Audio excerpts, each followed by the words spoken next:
Welcome to my YouTube channel আগন্তুক। Hello বন্ধুরা, আজকে চলে এসেছি মনসবদারি প্রথা এই প্রশ্নের উত্তরটি নিয়ে। মনসবদারি প্রথা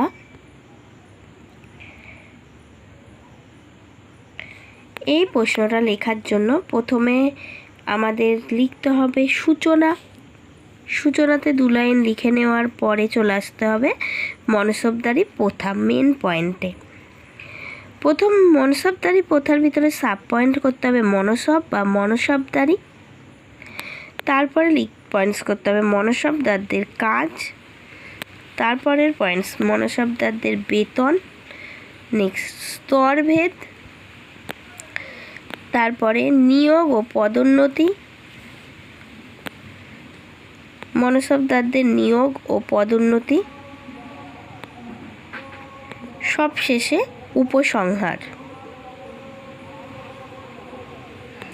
এই লিখলে আমাদের মনসবদারি প্রথা যে টিকাটা আছে কমপ্লিট হয়ে যাবে।